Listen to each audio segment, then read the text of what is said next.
Se trouve à la fin de mon premier livre quelques aspects d'une sadhana. Libre de toute image, tu es cela. Tu ne façonnes pas l'image, mais l'image est faite de toi. L'image est l'origine et l'éloignement, le par rapport à soi, qui est la loi perpétuelle de cette création. Celui qui crée ne se divise pas. Il suscite un jeu, une activité, une joie. Ce qu'il note de soi dans l'espace et le temps conquiert une vie propre, celle du reflet qui n'est jamais qu'une portion d'eau portant en elle un fragment du ciel. Tout l'indivisé est là, dans le mystère de la création, acte souverain et propice qui n'a pas de second et pas de fin. Le zèle du Créateur est joie. Le zèle de celui qui ne crée pas est plus libre encore. Sa vie est la vie de tous. Hors de l'aspect commun des choses est son être. Ceux qui le préfèrent à tout visage pénètrent dans la liberté. Libre de toute image, tu es cela. Tu ne façonnes pas l'image, mais l'image est faite de toi. L'image est l'origine et l'éloignement, le par rapport à soi, qui est la loi perpétuelle de cette création. Celui qui crée ne se divise pas, il suscite un jeu, une activité, une joie. Ce qu'il note de soi dans l'espace et le temps conquiert une vie propre, celle du reflet qui n'est jamais qu'une portion d'eau portant en elle un fragment du ciel. Tout l'indivisé est là, dans le mystère de la création, acte souverain et propice qui n'a pas de second et pas de fin. Le zèle du Créateur est joie, le zèle de celui qui ne crée pas est plus libre encore. Sa vie est la vie de tous, hors de l'aspect commun des choses et son être, ceux qui le préfèrent à tout visage pénètrent dans la liberté. Et c'est l'occasion de relire ensemble un ou deux poèmes tirés de l'offrande lyrique de Rabindranath Tagore dans la traduction qu'en a faite André Gide. Quand la création était neuve et que les étoiles brillaient toutes dans leur première splendeur, les dieux tinrent une assemblée dans le ciel et chantèrent « Ô tableau de perfection, joie sans mélange ». Mais l'un des dieux cria soudain « Il semble qu'il y ait quelque part un vide dans cette chaîne de clarté et qu'une des étoiles se soit perdue. » La corde d'or de leur harpe rompit, leur chant s'arrêta, et dans l'épouvante ils pleurèrent. Certes, elle était la plus belle, cette étoile perdue, et la gloire de tous les cieux. Depuis ce jour, on la cherche sans cesse. Et la lamentation de l'un à l'autre se transmet. Avec elle, le monde aura perdu sa seule joie. Cependant, dans le profond silence de la nuit, les étoiles sourient et murmurent entre elles. Vaine est cette recherche, une perfection ininterrompue est partout. Et puis, ce dernier poème aussi tiré de l'offrande lyrique de Tagore, qui dit si bien ce qu'il doit dire. Mon propre nom est une prison, où celui que j'enferme pleure. Sans cesse, je m'occupe à en élever tout autour de moi la paroi. Et tandis que de jour en jour cette paroi grandit vers le ciel, dans l'obscurité de son ombre, je perds de vue mon être véritable. Je m'enorgueillis de cette haute paroi. Par crainte du moindre trou, je la replâtre avec de la poudre et du sable. Et pour tout le soin que je prends du nom, je perds de vue mon être véritable. Eh bien, c'est cet être véritable que nous allons essayer de retrouver à travers des textes assez différents. Tout d'abord, comme la dernière fois, le bref passage d'un psaume. Et puis nous allons continuer à lire ensemble l'Évangile selon Thomas avec ses correspondances dans les évangiles que nous connaissons déjà. Il s'agit des premiers versets du psaume 1. Heureux l'homme qui ne marche pas selon le conseil des méchants, qui ne s'arrête pas sur la voie des pécheurs et qui ne s'assied pas en compagnie des moqueurs, mais qui trouve son plaisir dans la loi de l'Éternel et qui la médite jour et nuit. Se souvenir de son être véritable. Heureux l'homme qui ne marche pas selon le conseil des méchants, qui ne s'arrête pas sur la voie des pécheurs et qui ne s'assied pas en compagnie des moqueurs, mais qui trouve son plaisir dans la loi de l'Éternel et qui la médite jour et nuit. Heureux l'homme. Et nous avons tellement l'habitude de penser l'homme, de penser le moi individuel, de penser égaux, que tout de suite nous voyons un juste parmi des méchants, un saint parmi des pécheurs. Et je passe mon temps à essayer de vous apporter une autre vision des choses, plus intérieure et plus impersonnelle. L'homme heureux est en nous, mais les méchants aussi sont en nous, et les pécheurs aussi sont en nous, et les moqueurs aussi sont en nous, font partie de notre être tout entier. Et quand l'Inde dit le macrocosme est dans le microcosme, elle a raison. La vie de l'univers est en nous. Tous les éléments qui constituent l'univers sont en nous. Et ce serait déjà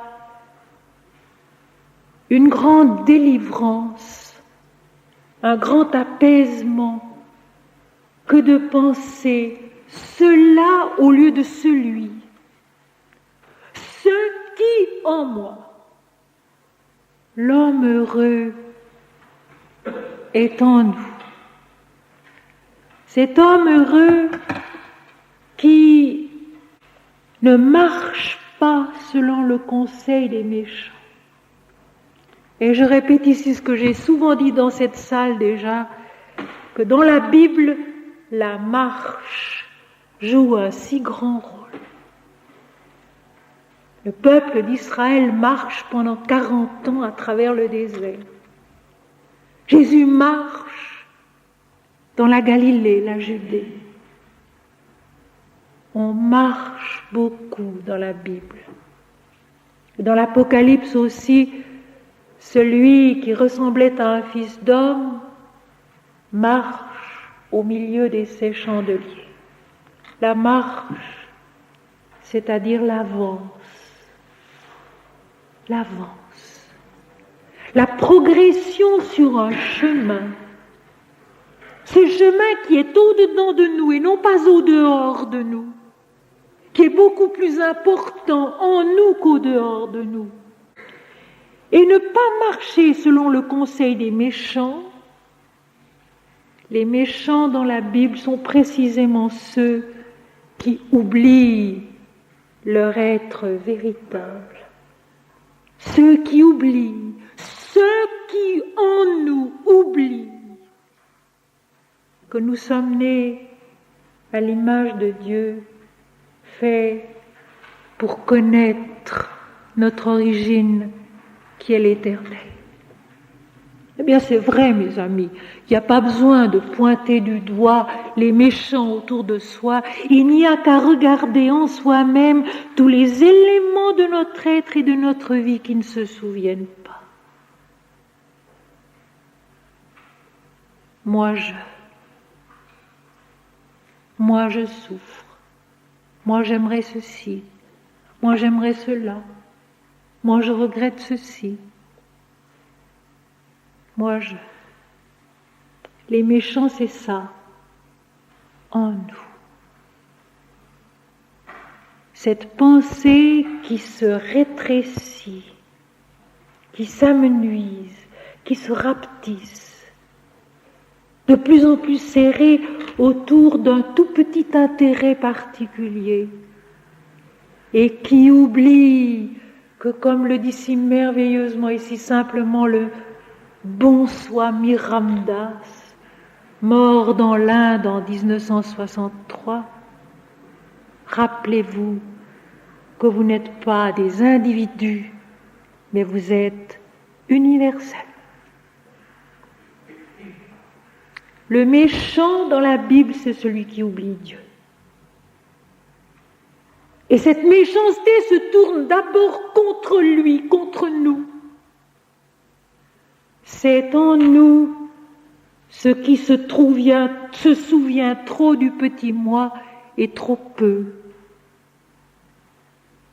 de cela dont il est né, qui ne s'arrête pas sur la voie des pécheurs. Et le pécheur, c'est encore celui qui s'identifie au moi individuel et qui oublie qu'il est né de l'Éternel et promis à se connaître en l'Éternel, qui ne s'assied pas en compagnie des moqueurs.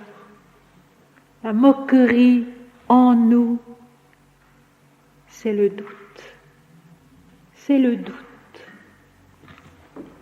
Et ici, j'aimerais rappeler l'impression inouïe qu'avait faite Swami Vivekananda, le grand disciple de Sri Ramakrishna, lorsqu'à Chicago, à la fin du siècle dernier, il a parlé au congrès des religions, et que prenant le dernier la parole, parce qu'il avait peur, parce que devant tous ces prélats imposants, il se sentait infiniment petit, et qu'il ne savait pas bien comment s'y prendre pour parler devant les quelques 3000 personnes qui se trouvaient là. Lui, petit moine hindou, ayant traversé les mers pour parler à ce grand congrès des religions à Chicago. Et quand enfin il s'est levé pour parler de sa belle voix profonde, paraît-il, dès ses premières paroles, les 3000 assistants se sont levés. Ils l'ont écouté debout, comme mus par une émotion, par une révélation qui pourtant n'avait rien de nouveau. Swami Vivekananda leur avait dit: hommes, frères, ayez confiance en vous-même. Dieu est en vous. Dieu est en vous. Jésus l'a dit aussi. Dieu est en vous. Et à toutes les époques, les sages, les mystiques le répètent, Dieu est en nous, il est nous-mêmes. Et à toutes les époques, l'humanité a la même difficulté à le comprendre, à le vivre. Parce que Les apparences nous le voilent. Notre propre apparence nous le voile et nous le révèle à la fois. Et nous avons beaucoup de peine à passer de ces apparences à cette existence intérieure qui est Dieu et qui est nous-mêmes. Les moqueurs, c'est en nous le doute. La voix qui murmure, mais qu'est-ce qui nous prouve que c'est vrai? Qu'est-ce qui nous prouve que c'est vrai? Qu'est-ce qui nous prouve que c'est juste? Eh bien, je répondrai, tout nous prouve que c'est vrai. Tout nous prouve que l'invisible est plus réel que le visible. Que ce qui se passe à l'intérieur a plus de valeur et plus de poids que ce qui se passe à l'extérieur. Et nous le savons bien, quand nous cessons de croître intérieurement vers la lumière et vers la paix et vers l'amour, eh bien nous régressons et le doute nous détruit. Il nous enseigne parfois, mais si nous le laissons régner trop souvent et trop longuement sur nous, il nous détruit. Celui qui ne s'assied pas en compagnie des moqueurs, comme les termes sont bien choisis, qui ne s'arrête pas, qui ne s'assied pas, là où dans sa conscience règne le doute, la raillerie, la discussion inutile, mais qui trouve son plaisir dans la loi de l'Éternel et qui la médite jour et nuit. Non pas dans un petit coin, loin du monde et de ses activités, mais dans le monde justement, dans ses activités. Et c'est Sri Aurobindo de nos jours qui l'a dit. Si les âmes fortes s'en vont loin du monde, se retirent du monde pour méditer, pour vivre leur ascèse, comment le monde jamais pourra-t-il changer? Il faut précisément que ceux qui ont en eux-mêmes la force, le désir, la volonté naturelle de se souvenir de Dieu jour et nuit, restent dans le monde et y assument toute la vie. Restent dans le monde et y assument toute la vie. Méditer la loi de l'Éternel jour et nuit, nous allons retrouver cela tout à l'heure à propos de l'Évangile selon Thomas. C'est cette attention divine que nous pouvons éveiller et développer en nous. Cette attention divine, le fait d'être à l'écoute, d'être attentif à ce qui, dans chaque journée, au cours des heures, nous enseigne la loi de l'Éternel, c'est-à-dire l'immensité et non la petitesse, l'exiguïté. Et maintenant, je vais passer à ce passage de l'Évangile selon Thomas où nous nous étions arrêtés la dernière fois.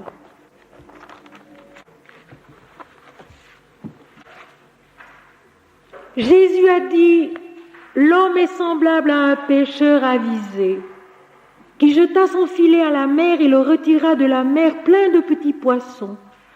Parmi eux, le pêcheur avisé trouva un bon et gros poisson. Il rejeta tous les petits poissons au fond de la mer et choisit le gros poisson sans peine. Que celui qui a des oreilles pour entendre, entende.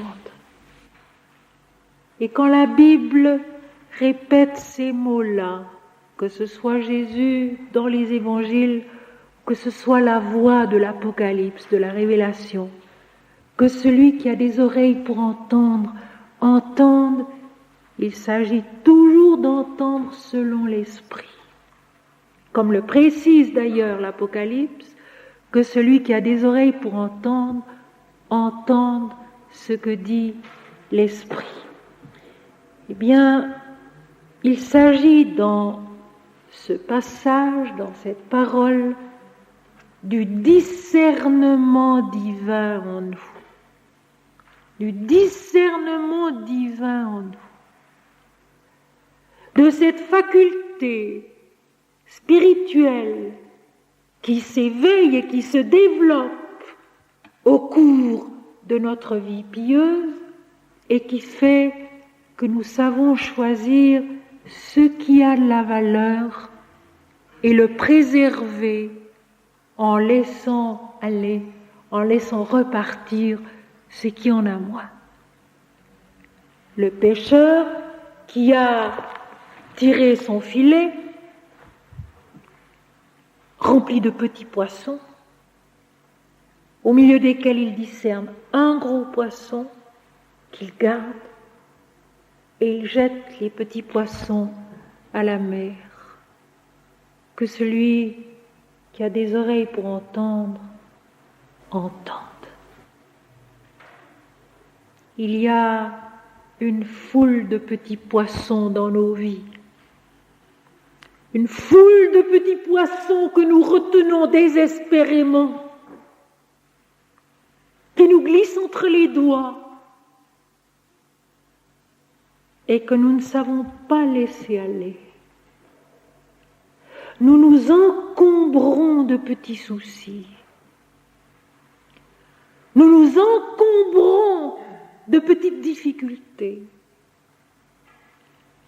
Nous nous chargeons de petits souvenirs. Nous nous étouffons de petits problèmes. Alors que l'Éternel est là, en nous, qui nous attend, qui nous appelle et qui nous attire à soi. Dans les moindres événements de la journée, si nous voulons bien y être attentifs, si nous voulons bien savoir discerner ce qui est de l'esprit et ce qui l'est moins. Et à ce propos, je vais vous lire 2 paraboles dans l'évangile de Luc, au chapitre 15, qui sont très connues, mais qu'il est bon de réentendre sous cet angle-là. Tous les publicains et les gens de mauvaise vie s'approchaient de Jésus pour l'entendre. Et les pharisiens et les scribes murmuraient, disant « Cet homme accueille des gens de mauvaise vie et mange avec eux. » Mais il leur dit cette parabole. « Quel homme d'entre vous, s'il a 100 brebis et qu'il en perde une, ne laisse les 99 autres dans le désert pour aller après celle qui est perdue jusqu'à ce qu'il la trouve? Lorsqu'il l'a trouvée, il la met avec joie sur ses épaules et de retour à la maison, il appelle ses amis et ses voisins et leur dit « Réjouissez-vous avec moi, car j'ai trouvé ma brebis qui était perdue. » De même, je vous le dis, il y aura plus de joie dans le ciel pour un seul pécheur qui se repent que pour 99 justes qui n'ont pas besoin de repentance. Ou quelle femme, si elle a 10 drachmes et qu'elle en perd une, n'allume une lampe, ne balaye la maison et ne cherche avec soin jusqu'à ce qu'elle la trouve. Lorsqu'elle l'a trouvée, elle appelle ses amis et ses voisines et dit « Réjouissez-vous avec moi, car j'ai trouvé la drachme que j'avais perdue. » De même, je vous le dis, il y a de la joie devant les anges de Dieu pour un seul pécheur qui se repent. Est-ce que nous ne retrouvons pas là un peu notre étoile perdue? Notre étoile perdue du poème de Tagore. Cette étoile qui fait qu'il n'y a plus vraiment la joie dans la vie en l'homme.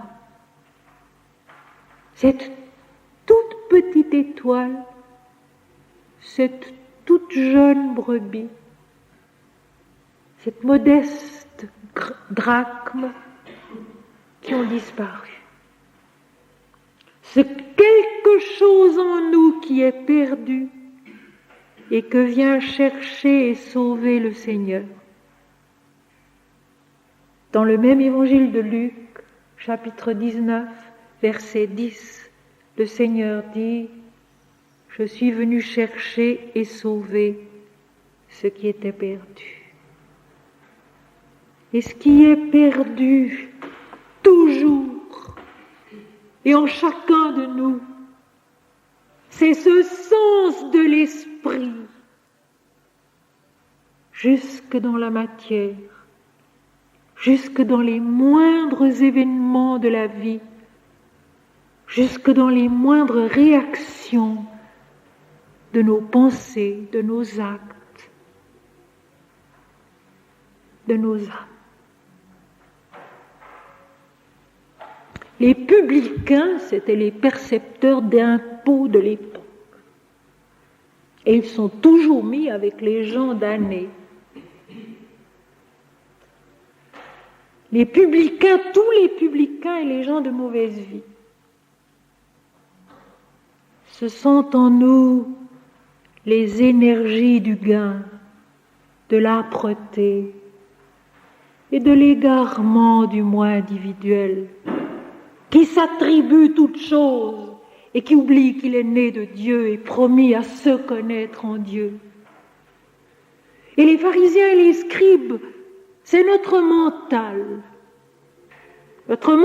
qui discrimine et qui sépare en catégories, en bien et en mal, et qui, dans une certaine mesure déjà, pour s'élever au-delà de l'erreur globale, si vous voulez, les plans de conscience inférieurs qui sont centrés sur le moi individuel, s'efforcent de séparer le bien du mal, les bons des méchants.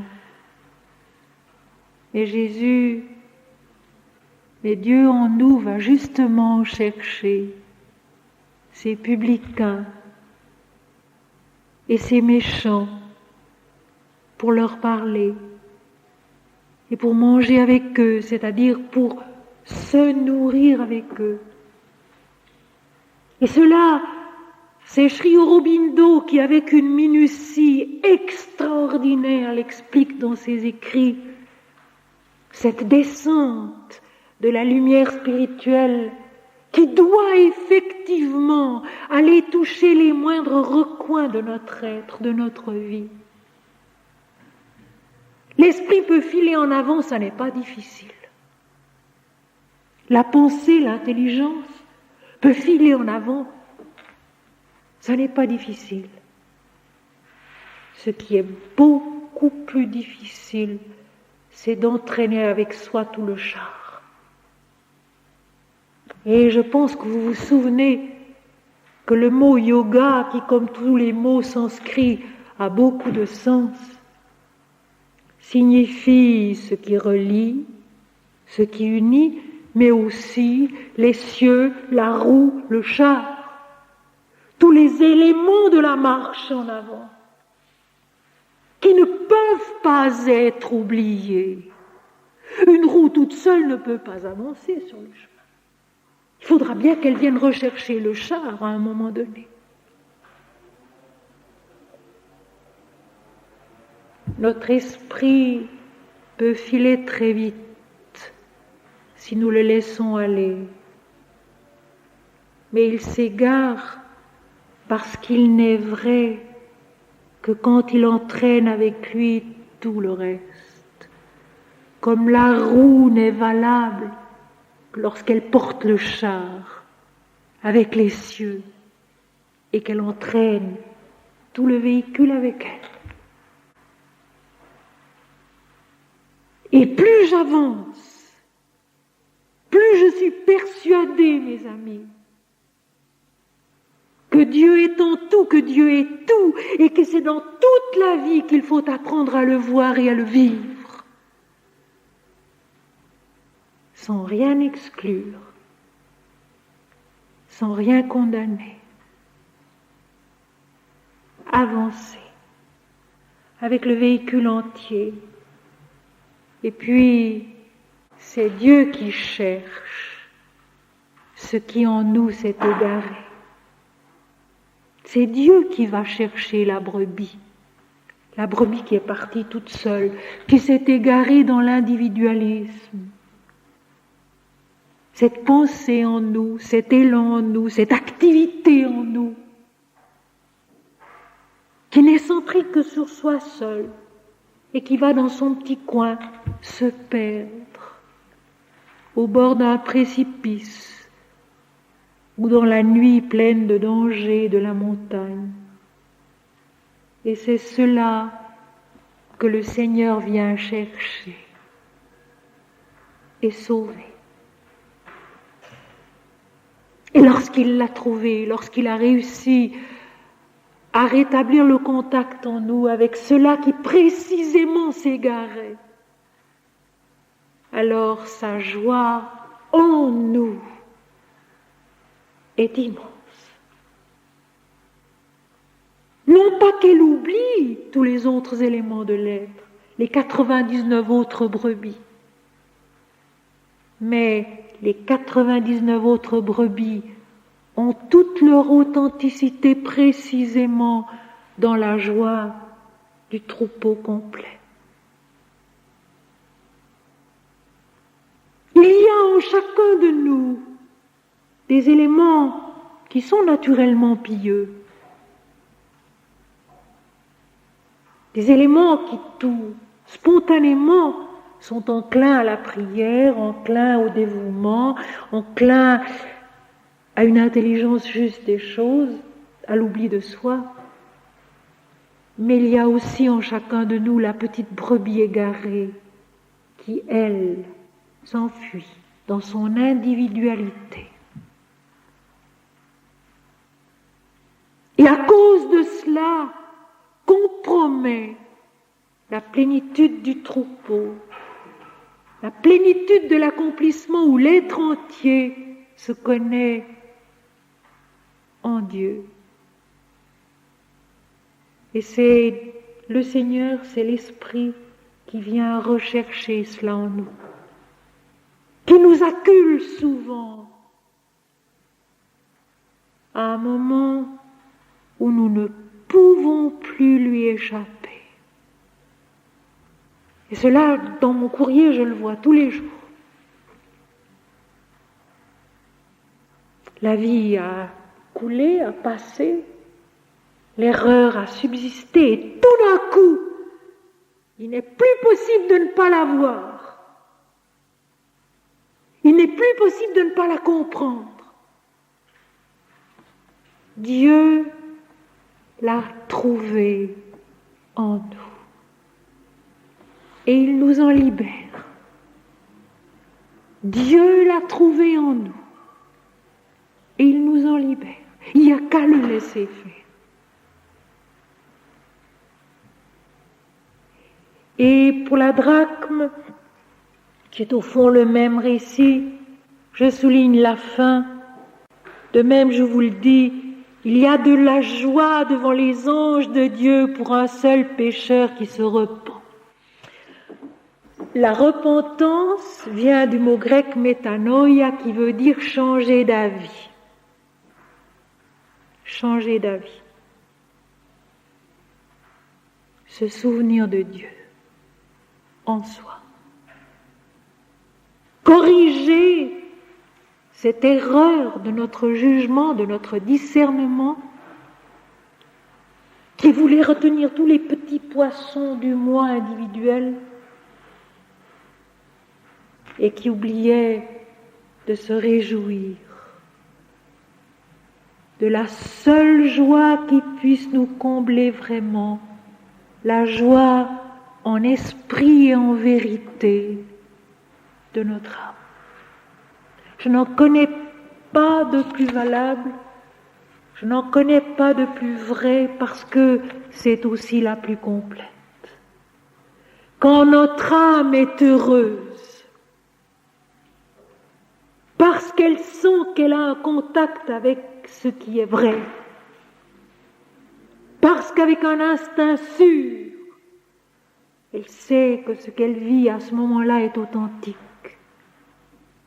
Sa joie est bien la joie devant les anges de Dieu, la joie lumineuse de la vraie compréhension, de la véritable intelligence, qui comprend, comme le terme du yoga, toutes les parties de l'être, sans en oublier un seul, une plénitude que tout est vrai, que tout est à sa place, que tout est Dieu.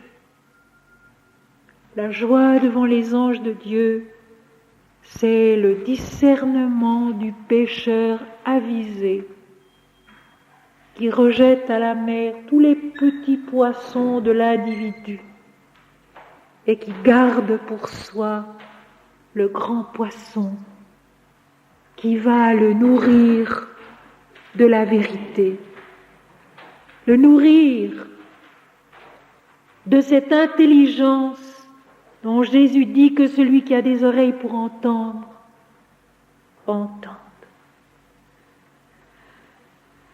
Il y a beaucoup de choses, mes amis, qu'il ne faut pas entendre. Il y a beaucoup de choses qu'il ne faut pas écouter. Il y a beaucoup de choses qu'il ne faut pas retenir.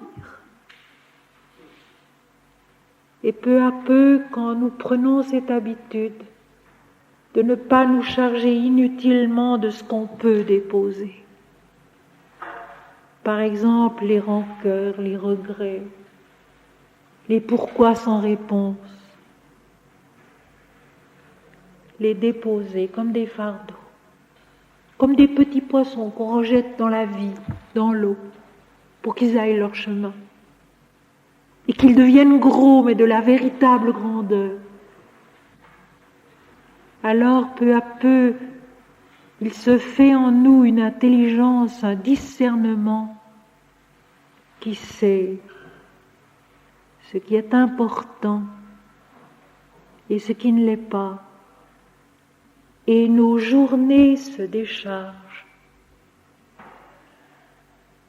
Et nos pensées s'allègent. Le vrai sens du pardon, ne l'oublions pas. Pardonner vient du grec aphiemi qui veut dire alléger, jeter au loin. Le vrai sens du pardon, c'est l'allègement. L'allègement de notre conscience, l'allègement de notre cœur, l'allègement de notre intelligence, l'allègement de notre démarche. La joie devant les anges du Seigneur. La joie intérieure de celui qui se confie, qui s'abandonne et qui marche avec celui qui est à la fois la marche, le chemin, le commencement et le but.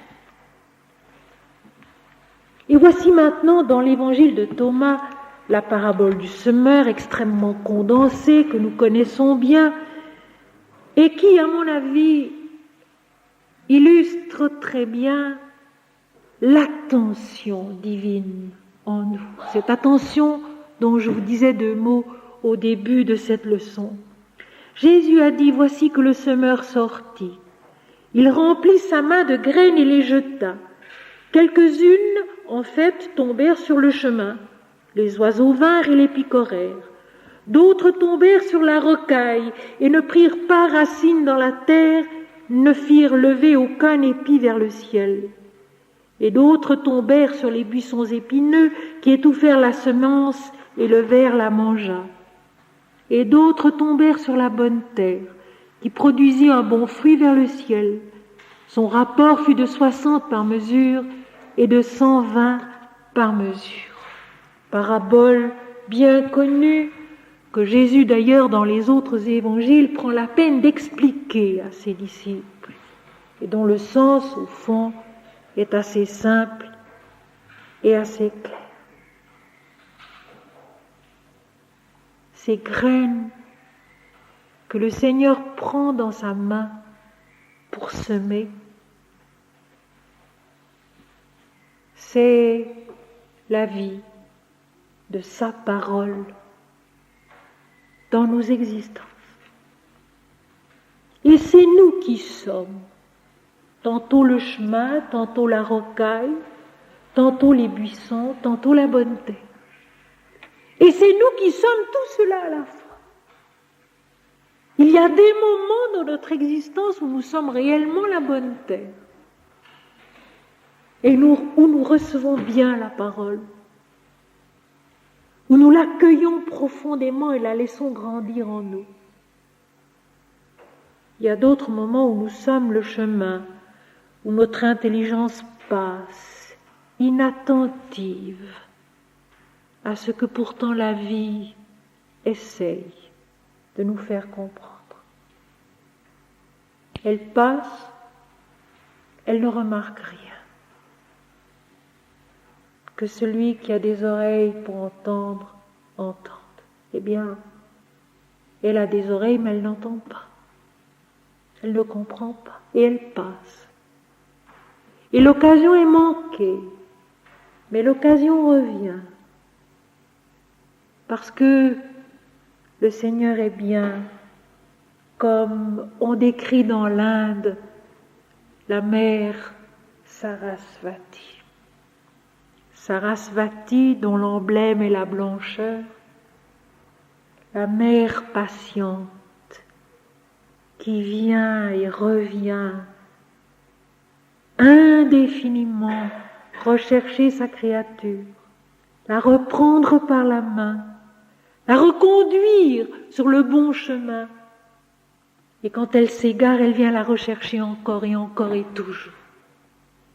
Sarasvati. L'aspect de la mère divine que l'Inde aime beaucoup, vénère beaucoup. La déesse de la perfection. Elle porte aussi un autre nom. Elle s'appelle aussi Vaj. Et sous cet autre nom, Vaj, Sarasvati est le verbe de vérité, le verbe créateur, le verbe régénérateur. Et c'est elle, la mère des Védas. C'est elle, la mère, celle qui porte les Védas, celle qui en quelque sorte marche au milieu des Védas. Sarasvati qui vient et qui sème à nouveau. Jusqu'à ce que l'intelligence, au lieu d'être inattentive ou superficiellement attentive, comme quand les graines tombent dans les rocailles, ou attentive mais très embarrassée de broussailles. Tiens, je pense soudain à quelque chose. Quand nous allons au-devant de la vie, remplis de projets, remplis de désirs, c'est alors que précisément nous ne voyons rien, nous ne reconnaissons rien, car la vie vient à nous. Elle vient à nous avec tout l'inattendu, elle nous offre ce dont nous avons besoin. Et il faut aller à elle les bras vides, très simplement, très humblement, pour accueillir ce qu'elle nous propose.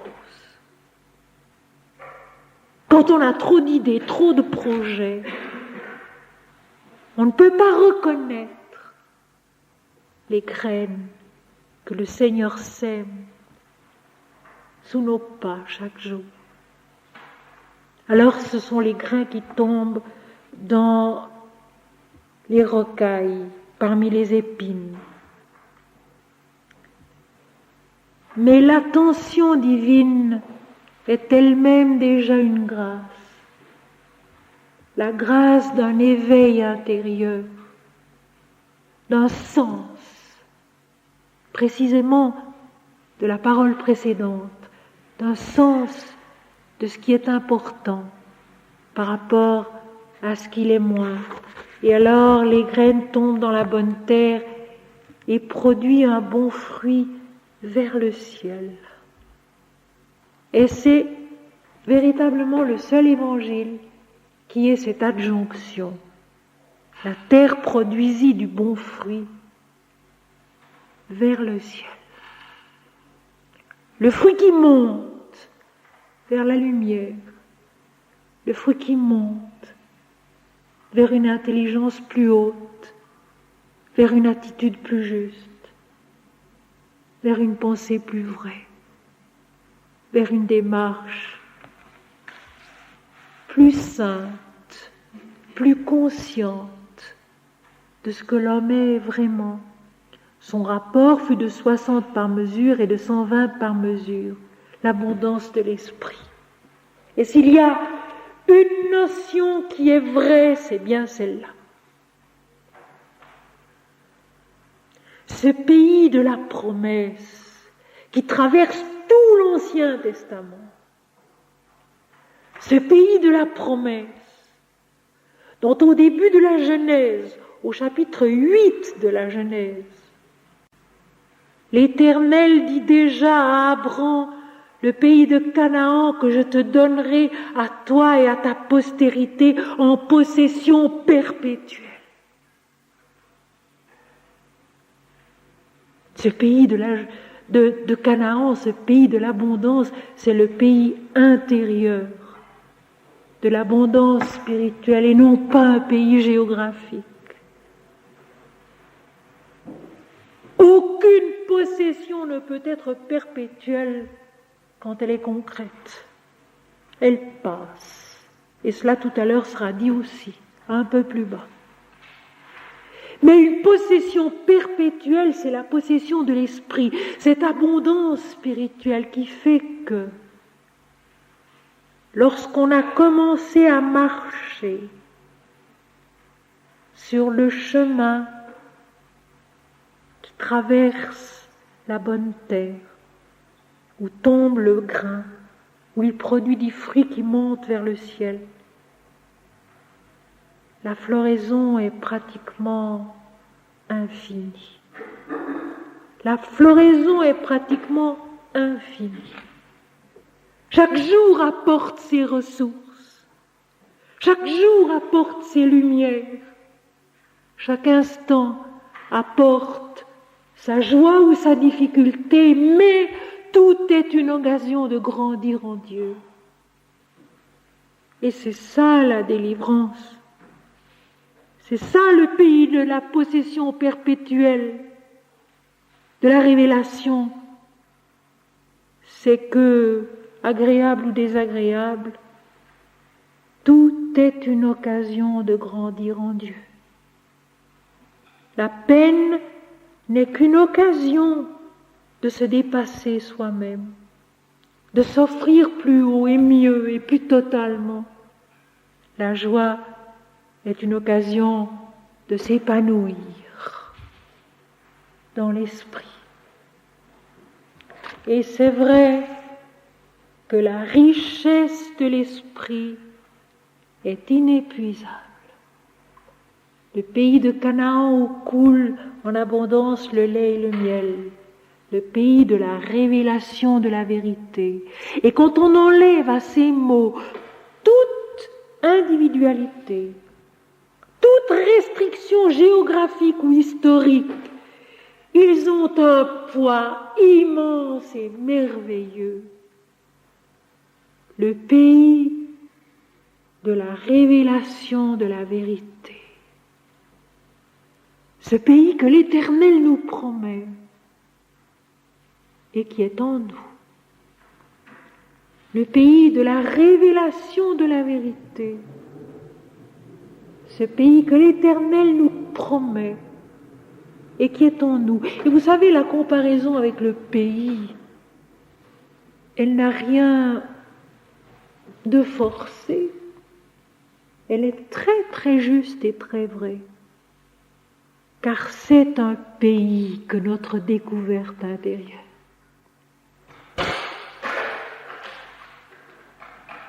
C'est un pays notre découverte intérieure. Et un pays où nous allons maintenant rencontrer autre chose, la parole suivante qui est la purification divine. Jésus a dit, « J'ai jeté un feu sur le monde, et voici que je le préserve jusqu'à ce qu'il embrase. J'ai jeté un feu sur le monde, et voici que je le préserve jusqu'à ce qu'il embrase. » Et à ce propos, pour mettre les choses bien à leur place, et pour que tout soit aussi vrai, aussi juste que possible, car on se trompe facilement dans la compréhension de ces choses qui est difficile. Je ne sais pas le copte, qui est donc l'égyptien de l'époque. Je ne puis donc pas savoir si le mot copte, qui a été traduit en français par le mot grec logion et logia au pluriel, correspond exactement à ce mot-là. Mais j'ai eu la curiosité d'ouvrir mon dictionnaire grec et de chercher quelques précisions à ce sujet. Or, la parole, il s'agit dans cet évangile des paroles de Jésus. C'est logos. La parole, c'est logos, dont le pluriel est logoi. Logion est déjà un diminutif de ce mot logos. Et to logion, dont le pluriel est logia, les logia dont on parle dans l'introduction, ce sont les prédictions, les oracles. Alors je répète, je ne sais pas le copte, et je n'ai pas rencontré entre lundi et aujourd'hui, lundi où j'ai préparé la leçon et aujourd'hui, quelqu'un qui puisse me renseigner, mais je vais chercher. Je voudrais savoir si le mot copte déjà contient cette notion d'oracle, de prédiction, ou si c'est la traduction qui déjà a commis la déviation, qui au lieu de dire parole, logoi, a dit logia, c'est-à-dire les réponses des oracles, les prédictions. Et si je vous raconte ceci, c'est d'une part pour détendre un peu un exposé qui malgré tout est assez dense, assez serré, mais aussi pour vous dire que nous sommes incorrigibles. L'homme, l'humanité est incorrigible. Les paroles de Jésus sont des paroles de vie, sont des mantras au sens profond du terme. La parole de vie, qui est une semence, on vient d'avoir eu la parabole du semeur, qui tombe en nous, qui nous féconde et qui nous font grandir vers le ciel, c'est tout clair. Par contre, les prédictions, les réponses des oracles, c'est un tout autre mécanisme. C'est l'homme qui, par crainte, a envie de savoir ce qui va arriver et qui cherche à se tranquilliser, à se rassurer par de bonnes prédictions, de bonnes réponses des oracles. Ceci appartient au monde de l'occulte. Ce monde de l'occulte qui est le contraire de la vie spirituelle. Déjà, dans le livre du Deutéronome, au chapitre 8, l'Éternel dit à son peuple, « Tu n'auras chez toi ni astrologue, ni personne qui prédise l'avenir. Je veux mon peuple tout à moi. »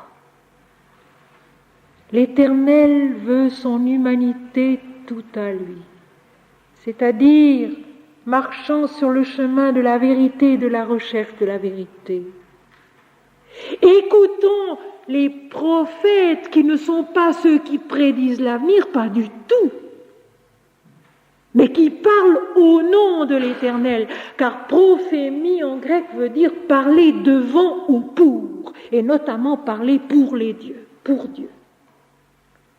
Le prophète est celui qui parle au nom de Dieu, et non pas qui prédit l'avenir, c'est un sens dérivé, un sens second.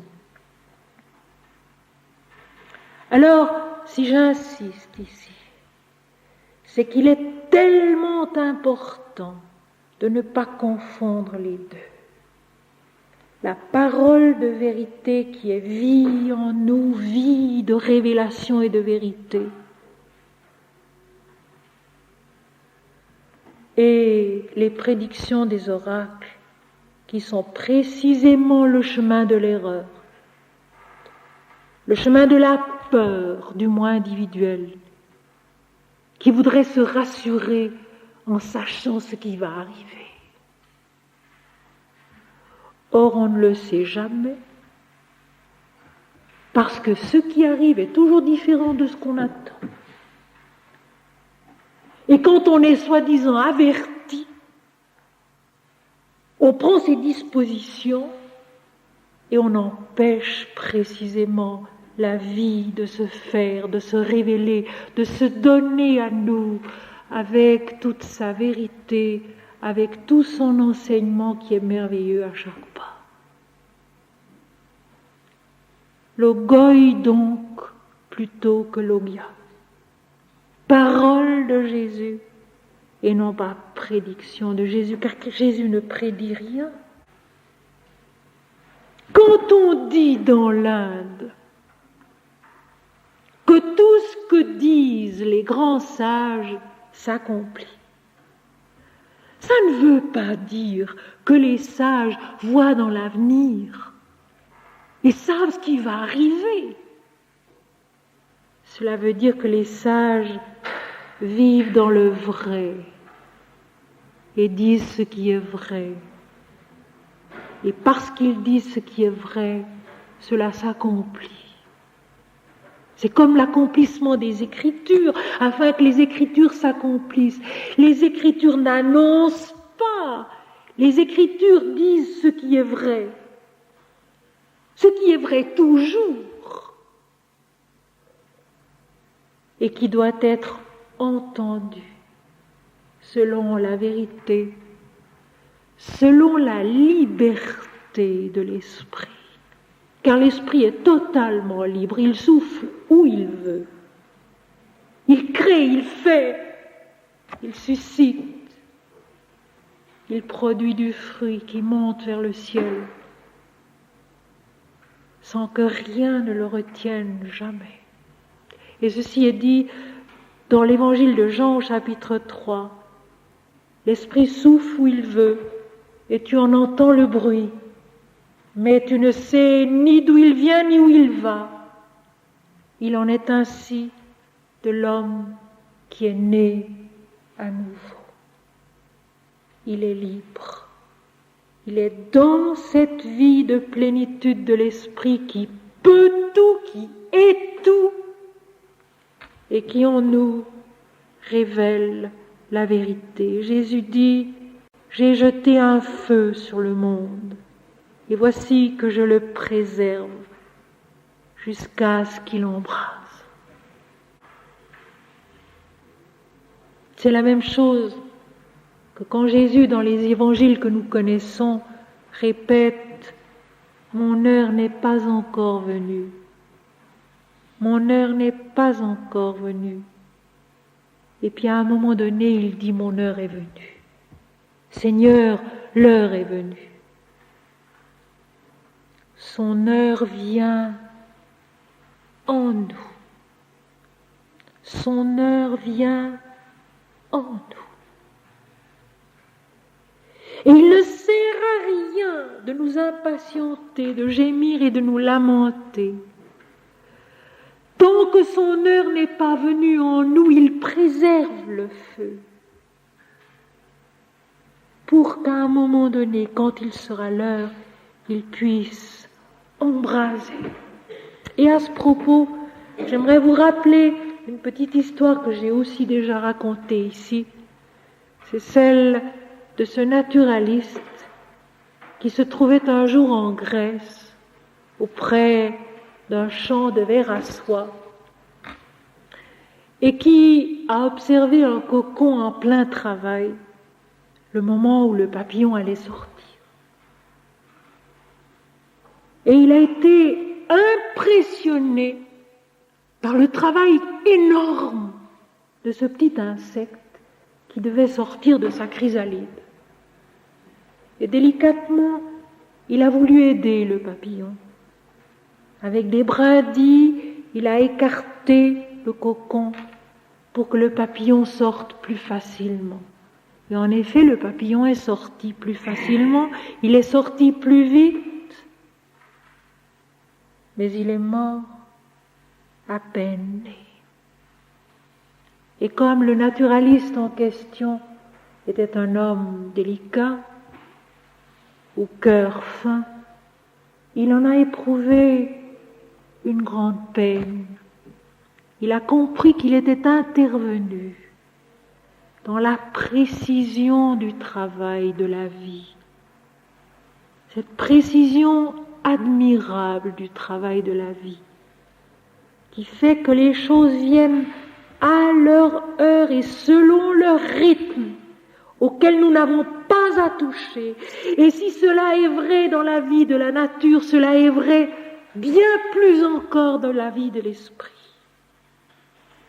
C'est le grand Swami Siddhesvarananda, disciple d'un disciple de Sri Ramakrishna, qui a fondé près de Paris, à Gretz, l'ashram qui subsiste encore, qui a dit cette parole si juste: il n'y a pas de culture forcée dans la vie spirituelle. Et on assiste aujourd'hui à une culture organisée et forcée dans la vie de l'esprit un peu partout. Je connais même des personnes qui, dans l'Inde, ont cherché le maître avec lequel ça irait le plus vite.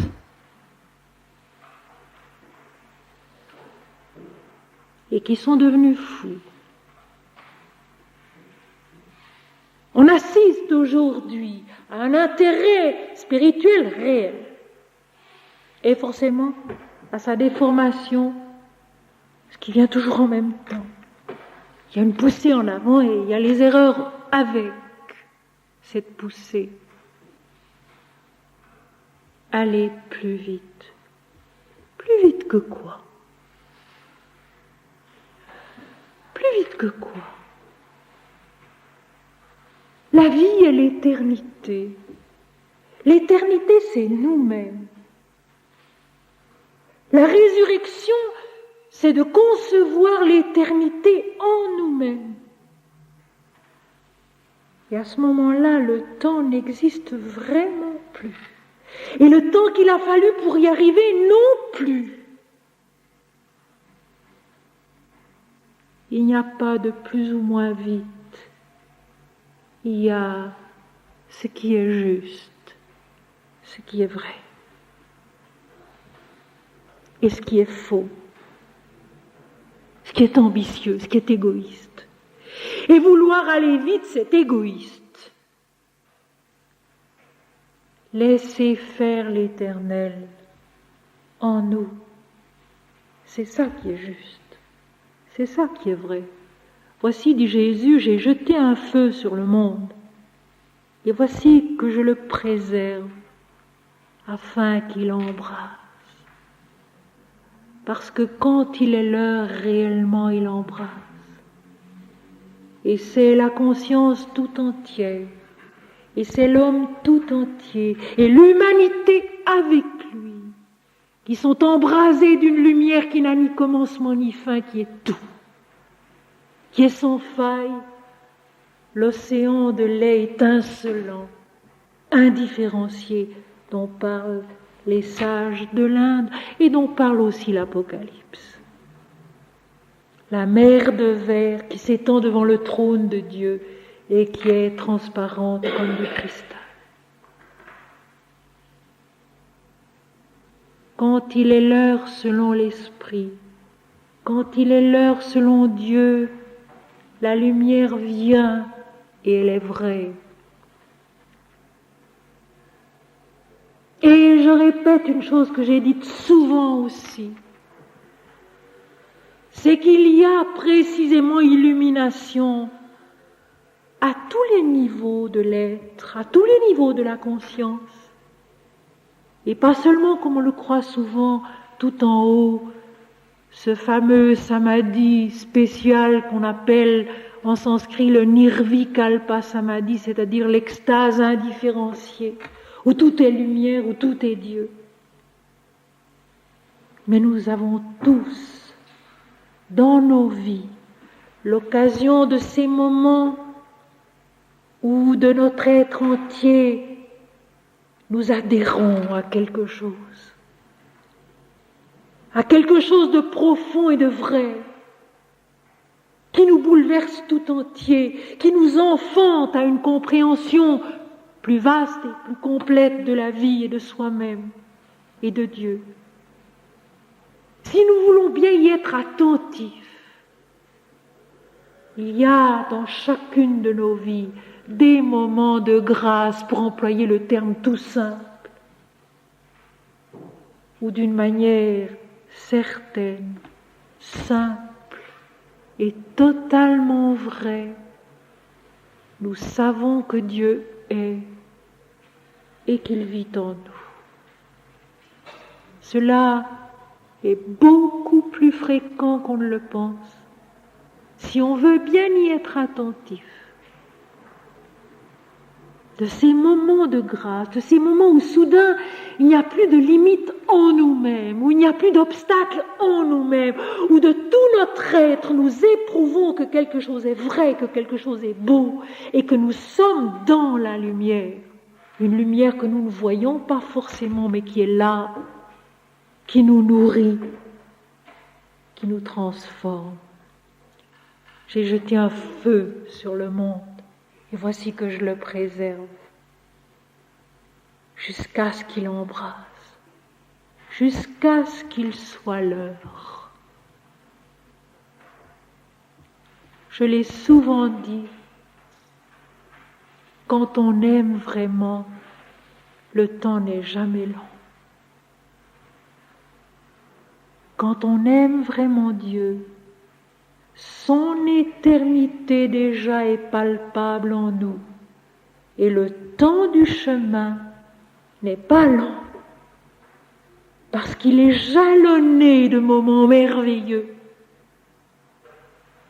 Il est jalonné de moments qui nous fécondent de l'esprit, qui nous enrichissent et qui permettent effectivement à la graine de s'élever vers le ciel. Nous en sommes au 10e logos de l'évangile de Thomas, qui en compte 104 ou 114, je ne me rappelle plus très bien. À partir du 11e, nous entrons dans un passage réellement métaphysique qui a l'air, à certains moments, de s'écarter des évangiles que nous connaissons, mais ce n'est là qu'une apparence.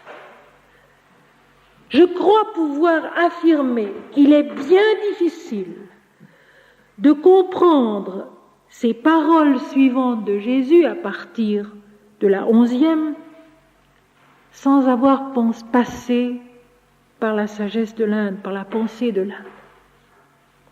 Ce qui ne veut pas dire que Thomas ou Jésus est passé par l'Inde géographiquement. Ceci veut dire simplement que l'esprit est un, que la vérité est totale et que peut-être la nature plus particulièrement spirituelle de l'Orient a préservé un aspect de la révélation que nos contrées, que l'Occident a moins pu garder parce qu'elle les a moins comprises. L'extraordinaire puissance d'unité qu'il y a dans ces logoi suivants est si grande que je veux tout de même leur donner pour base une très brève analyse de la pensée hindoue. Pour l'Inde, tout est un, le Brahman, l'infini sacré, l'impersonnelle vie de la plénitude, qui est l'éternité. À jamais. Cet un est immuable. Il est lumineux. Il est sans faille. Il reste toujours semblable à soi, inaltérable, inaltéré, même lorsqu'il produit une manifestation de soi dans un univers qui le reflète et qui le révèle. L'absolu Brahman reste l'absolu Brahman.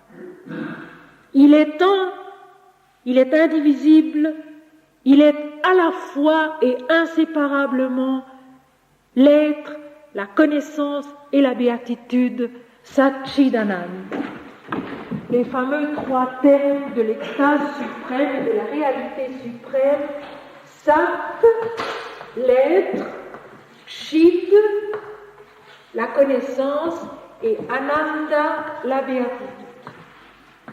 En un, donc, absolument indivisible. Cet indivisible suscite, par une infime parcelle de soi, un univers qui le révèle. Le Père créateur qui enfante le monde. Une différenciation de soi. Lui-même, il reste immuable, il reste le tout lumineux. Mais il suscite de lui-même une manifestation de soi qui reste une avec lui. Et nous retrouvons ces notions, mes amis, dans la Bible.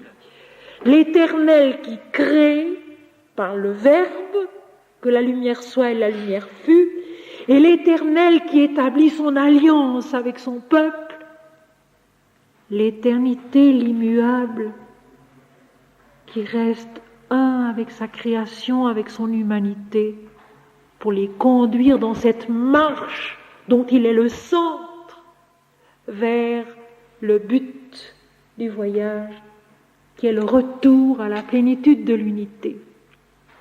La démarche métaphysique de l'Inde est au fond très simple. L'un qui est tout se projette dans le devenir, dans la croissance. Il suscite un univers du néant de l'inexistence. Et cet univers qui est multiple, qui est dualiste, est appelé à renaître à l'unité. Exactement comme dans la Bible, le commencement avec la parole de Dieu, Dieu qui est seul, qui crée l'univers, et puis toute la démarche dans la multiplicité, dans la dualité, et le retour à l'unité de la toute lumière, l'accomplissement de l'Apocalypse, de la révélation intérieure, où tout est un, où tout est Dieu, où tout est lumière. Je ne vis pas de temple dans la ville, car le Seigneur Dieu Tout-Puissant est son temple. La ville n'a besoin ni du soleil ni de la lune pour l'éclairer, car la gloire de Dieu l'éclaire. Tout est Dieu, tout est lumière, tout est un également. Eh bien, ceci se trouve magistralement exprimé dans les logoi suivants à partir du 11e. Jésus a dit « Ce ciel passera et celui qui est au-dessus de lui passera. Et ceux qui sont morts ne vivent pas et les vivants ne mourront pas. Les jours où vous mangiez ce qui est mort, vous en faisiez du vivant. Quand vous serez dans la lumière, que ferez-vous? Au temps où vous étiez un, avec majuscule, vous avez engendré deux, mais étant alors devenus deux, que ferez-vous? Nous allons reprendre ceci phrase après phrase. Nous n'avons évidemment pas l'habitude, dans le langage aussi concis, aussi précis au point de vue métaphysique, au point de vue mystique, dans les évangiles que nous connaissons. Et pourtant, cette même unité essentielle, actuelle et totale est exprimée également dans les autres évangiles. Et j'espère avoir le temps tout de même de faire un ou deux parallèles tout à l'heure. Jésus a dit « ce ciel passera ». Eh bien, dans Matthieu 24, verset 35, Jésus dit de même « le ciel et la terre passeront, mais mes paroles ne passeront point ». Le ciel et la terre passeront, la forme passe. La révélation demeure. La forme passe. La révélation demeure. Celui qui est fécondé intérieurement de l'esprit peut n'avoir plus de forme. La révélation demeure. Elle demeure et elle éclaire. Elle rayonne. C'est Swami Vivekananda qui l'a dit aussi. Un grand sage, inconnu de tous, peut mourir seul au fond d'une grotte, avoir conçu une grande pensée de vérité. Cette pensée de vérité sortira de la grotte, traversera le rocher et s'en ira féconder le monde. Ainsi Jésus dit aussi, le ciel et la terre passeront, mais mes paroles ne passeront point. La forme passe, mais la révélation demeure. Et ceci est vrai aussi à tous les plans de l'existence. Ce que nous avons réellement compris demeure quoi qu'il arrive. Et voilà pourquoi il est beaucoup plus important d'avoir des oreilles pour entendre et de comprendre quelque chose à la vie que d'amasser des trésors matériels ou de s'agiter dans tous sens, en toutes sortes d'activités. Ce qui nous reste, c'est ce que nous sommes. C'est ce que nous avons compris. Et je pense à tous ceux qui, au cours des années, ont passé de longues années en prison et qui, quand il leur arrive d'en ressortir, ont tous la même parole aux lèvres. Ce qui m'a porté, ce sont mes pensées. Un musicien dira, j'ai vécu avec les fugues de Bach.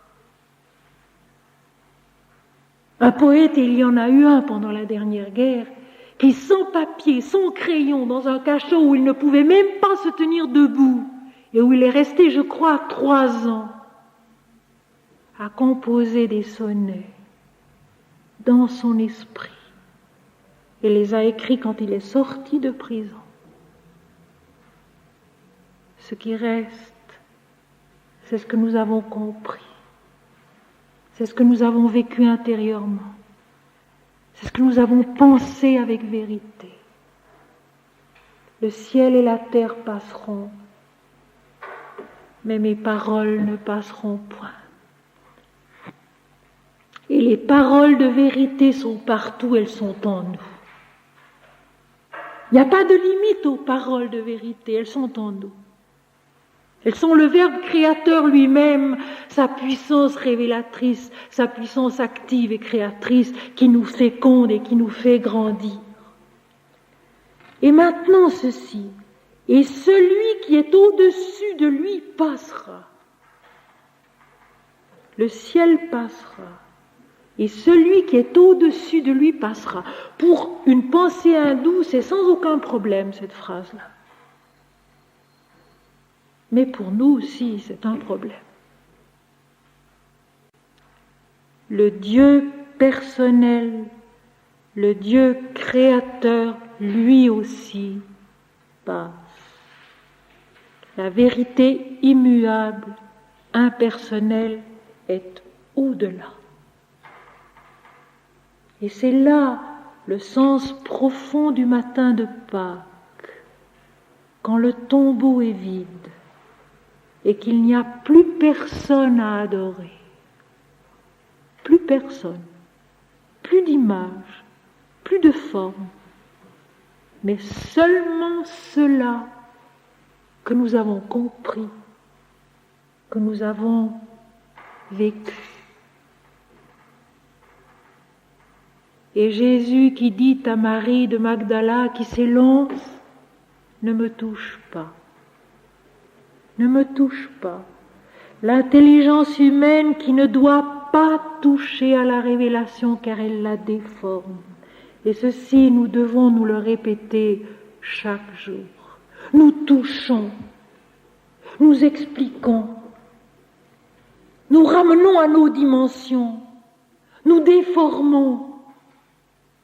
Et ce que nous ne comprenons pas, nous l'expliquons à notre manière, au lieu de laisser le texte croître en nous, grandir en nous, se révéler en nous par la vie que nous en avons. Et celui qui est au-dessus du ciel, donc, passera aussi. Le Dieu personnel, le Dieu créateur, lui aussi s'efface dans la toute conscience qui est indivisible. L'un, qui est toujours écrit dans ce texte-ci avec une majuscule, c'est un dont nous venons, dans lequel nous vivons et auquel nous retournons, dans lequel nous nous accomplissons. Et ceux qui sont morts ne vivent pas. Ceci veut dire que ce qui n'est pas né à la vie relative, à la vie dans la manifestation, qui n'a pas été suscité par l'Éternel à cette vie de la révélation qu'il a fait jaillir de lui-même, eh bien, sont ce néant qui ne vit pas, où il n'y a rien, et d'où l'Éternel a fait jaillir la conscience relative, préparée, promise à être embrasée un jour dans la lumière de la connaissance et de l'unité. Et les vivants ne mourront pas. C'est-à-dire ce que l'absolu, ce que l'être impersonnel, lumineux et infini n'a pas enfanté à la manifestation de soi n'a pas de vie. Mais ce qui a été enfanté de l'Éternel ne meurt pas. La vie est l'éternité, la mort n'existe pas. Ce qui est enfanté de la vie est promis à la vie éternellement. Les jours où vous mangiez ce qui est mort, vous en faisiez du vivant, assimilant ce que nous mangeons et qui fait désormais partie de notre croissance, de notre devenir spirituel aussi. Quand vous serez dans la lumière, que ferez-vous? Quand nous serons dans la lumière, que ferons-nous? Eh bien, nous rayonnerons et à notre tour, nous serons créateurs et révélateurs de l'un, de la vérité. Au temps où vous étiez un, vous avez engendré deux. On ne peut pas dire d'une façon plus puissante ce que toute la Bible dit et ce que les évangiles disent, c'est que l'homme est un avec Dieu, un avec Christ. Et je rappelle la phrase des Colossiens, chapitre 1, versets 14 à 17, l'apôtre Paul donc. Jésus est l'image du Dieu invisible, celui en qui, par qui, pour qui, toutes choses ont été créées et subsistent. Il est la seule différenciation de l'absolu, cette unité de la vie, une avec Dieu et de qui tout est né. Il est nous-mêmes. Et la parole ici est d'une puissance extraordinaire, au temps où vous étiez un. C'est-à-dire vous étiez vous-même l'absolu. Parce que vous êtes nés à la différenciation de l'absolu, à travers Christ, à travers la Mère divine qui sont un. Au temps où vous étiez un, vous avez engendré deux. Dans une certaine mesure, l'homme est son propre créateur. Il est lui-même l'infini lumineux. Il est lui-même l'infini lumineux qui suscite de soi une différenciation divine et parfaite, dans laquelle est la vie de la multiplicité à jamais. Il y a eu des penseurs qui ont pressenti cela, et notamment Nietzsche, dans son fameux et très beau livre « Also sprach Zarathustra ». Mais voilà, il y a une différence. Le Also sprach Zarathustra est splendide au point de vue langue. Il est splendide au point de vue pensée. Seulement, il y a une différence qu'il faut bien retenir. Dans Also sprach Zarathustra, c'est l'homme qui se fait Dieu. Et non pas Dieu qui s'est fait homme pour se révéler dans la vie manifestée de soi. Toute la différence est là et elle est énorme. Dans le livre de Nietzsche, c'est l'homme qui se fait Dieu. Ici, c'est Dieu qui dit « Je suis toutes vos vies. Je suis l'un. Je suis chacune de vos existences et je suis toutes vos vies. Vous avez engendré deux, l'un, l'unique, la toute lumière, vivante et rayonnante, absolue. C'est faites le soi de chaque individu. » Il y a un terme sanskrit pour cela. Sarvatma bhava. Sarvatma bhava, le soi de l'univers qui est à la fois le soi de chaque individu. Mais étant alors devenus deux, que ferez-vous? Étant devenus deux, le seul but de la vie, c'est de retrouver l'un. C'est de retrouver la plénitude où tout est un, où tout est lumière et où tout est Dieu. Et je vous lirai simplement le Logos 18 où les disciples posent encore une question à Jésus et qui répond pour expliquer ce qu'il vient au fond de dire dans la parole 11. Les disciples dirent à Jésus, « Dis-nous comment sera notre fin ?» Jésus dit, « Avez-vous donc dévoilé le commencement pour que vous vous préoccupiez de la fin, car là où est le commencement, là sera la fin. Heureux celui qui se tient dans le commencement, et il connaîtra la fin, et il ne goûtera pas de la mort. Je suis, dit le Seigneur dans l'Apocalypse, l'alpha et l'oméga, le commencement et la fin, celui qui était, qui est et qui sera.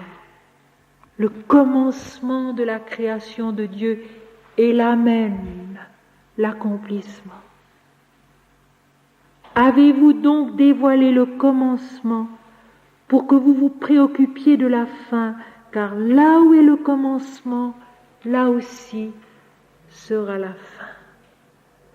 L'unité du départ, où tout est Dieu, est également l'unité de la fin, où tout est Dieu. L'unité du commencement, où tout est Dieu, est également l'unité de la fin, où tout est Dieu. Nous reprendrons plus en détail ce passage 18 la prochaine fois. Et pour terminer, je vous lirai encore un poème.